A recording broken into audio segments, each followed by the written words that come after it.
हाय, सारिकाच रेसिपीमध्ये मी सारिका तुमचं मनापासून स्वागत करते। आजचा आपला व्हिडिओ आहे तो म्हणजे गौराईंना गोल साडी कशी नेसवायची। तर आपण जे आहे ती गोल अगदी प्रॉपर गोल येण्यासाठी एक आयडिया केलेली आहे, ती या व्हिडिओमध्ये दाखवलेली आहे। खूप सोप्या आणि साध्या पद्धतीने ही साडी दाखवलेली आहे।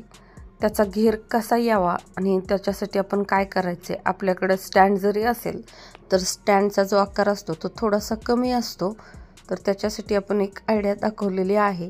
तुम्हाला जर अशा पद्धतीने करायची असेल गोल साडी तर गोलही नेसवू शकता किंवा तुम्ही घागराही या पद्धतीने नेसवू शकता। अगदी सोप्या पद्धतीने आहे बघा। दोन मी पुष्ट्या घेतल्यात आणि पुष्ट्याच्या साहाय्याने आपल्या जी आडणी किंवा स्टँड म्हणतात त्याला मी शेप देऊन घेतलेला आहे। अगदी इझी आहे ही आणि घेर वगैरे इतका छान बसतो, त्याच्यामुळे आपल्या गौरायांचा शेप पण खूप छान दिसतो। त्याच्यासाठी हा आयडिया आहे। तुम्हाला आजचा व्हिडिओ कसा वाटला ना नक्की मला कमेंट करून सांगा आणि व्हिडिओ कुठेही स्किप न करता कंटिन्यू पहा। अगदी छान पद्धतीने गौराईंना साड्या कशा नेसवायच्या ते दाखवलेलं आहे। चला तर व्हिडिओ कंटिन्यू करा।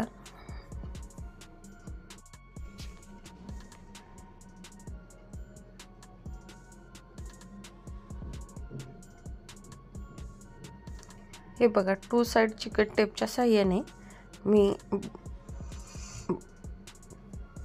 पुष्ट्यांना शेप देऊन घेत आहे। जर तुम्हाला रश्शीने बांधायचं असेल तरीही चालेल, पण 2 साइड चिकट टेपनेही ते छान बसले जातात। बघा, अशा पद्धतीने छान असा शेप द्यायचा आहे आणि त्याला गोल साडी मी नेसवून घेणार आहे। त्याच्यानंतर घागरा किंवा नवीन स्टाईलची तेही तुम्हाला मी दाखवणार आहे। याच्या पुढे आपले जे व्हिडिओ आहेत ते गौरी गणपती डेकोरेशन, गौरी गणपती गौरायांच्या साड्या असे येणार आहेत आणि आपले रेसिपीचेही व्हिडिओ येतील। तर एक सकाळी व्हिडिओ येईल गौराईंना साड्या कशा नेसवायच्या किंवा डेकोरेशन कसं करायचं, आणि संध्याकाळी आपल्या जे नेहमीच्या टायमिंगला रेसिपीचे व्हिडिओ येतील। तर दोन्हीही व्हिडिओ बघा आणि माझ्या चॅनलला आणखी सबस्क्राईब केलं नसेल तर सबस्क्राईब करा आणि शेजारचं बेल आयकॉनचं बटनही क्लिक करा, म्हणजे तुम्हाला दोन्हीही व्हिडिओंची नोटिफिकेशन येईल। छान असे गौरी गणपतीचे व्हिडिओ डेकोरेशनचे पण येणार आहेत। गेल्या वर्षी मी गौराईंना साड्या कशा नेसवायचे त्याचे व्हिडिओ टाकलेले आहेत, मला छान असा प्रतिसाद भेटला होता, म्हणून ह्यावेळेस मी थोडंसं लवकर व्हिडिओ स्टार्ट केलेले आहेत। खूप प्रकारच्या साड्या मी दाखवणार आहे आणि तुम्हाला जर पाठीमागच्या व्हिडिओ पाहायचे असतील तर त्याचीही लिंक मी डिस्क्रिप्शन बॉक्समध्ये देते, तेथे जाऊन तुम्ही चेक करा। बलून साडी कशी नेसवायची, घागरा राजलक्ष्मी साडी कशी नेसवायची, आणि दुसरी एक दाखवली होती न्यू स्टाईल घागऱ्यामधलीच, तर त्या व्हिडिओला खूप छान असा प्रतिसाद भेटला। त्याचीही लिंक मी डिस्क्रिप्शन बॉक्समध्ये देते, तेथे जाऊन तुम्ही चेक करू शकता। चला तर बघा, आता मी साडी कशी नेसवायची ते दाखवते। कसा शेप देऊन घ्यायचा गौराईंच्या बॉडीसाठी ते दाखवलेलं आहे। ह्या असा शेप दिल्यामुळे खूप छान असं आपल्या गौराईचं लुक दिसतंय। चला तर मी आधी पिनअप करून घेणार आहे आणि नंतर निऱ्या करून घेणार आहे। महत्त्वाची टिप सांगते बघा, पिनअप करायची आहे आणि पिनअप केल्यानंतर पिनअपच्या साईडनी निऱ्या करून घ्यायच्या आहेत, म्हणजे आपल्या गौराईला व्यवस्थित साडी नेसवता येते। नेसत्या पदराकडून न करता पिनअप जिकडून केलेले आहे पदर त्या साईडनी निऱ्या करून घ्यायच्यात आणि अगदी जवळून धरायच्या आहे, कारण थोडासा पदर मीही मोठा सोडलाय। बघा, अशा पद्धतीने सर्व निऱ्या करून घ्यायच्या आहेत। चला तर व्हिडिओ कंटिन्यू करा।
चला तर तुम्हाला आजच्या व्हिडिओची आयडिया कशी वाटली ना नक्की मला कमेंटमध्ये सांगा आणि व्हिडिओ आवडला असेल तर एक लाईक नक्की करा, म्हणजे मी असे छान छान व्हिडिओ आणखी टाकत जाईन आणि मलाही छान वाटेल की माझ्या यूट्यूब फॅमिलीला आपले व्हिडिओ आवडत आहेत म्हणून. आणि जाता जाता माझ्या चॅनलला सबस्क्राईब केलं नसेल तर सबस्क्राईब करा आणि शेजारचं बेल आयकॉनचं बटन क्लिक करा, म्हणजेच व्हिडिओचे नोटिफिकेशन तुम्हाला येईल. अशाच नवनवीन साड्या पाहण्यासाठी आपल्या चॅनलला कंटिन्यू राहा. चला तर भेटूया पुढच्या व्हिडिओमध्ये. Bye bye.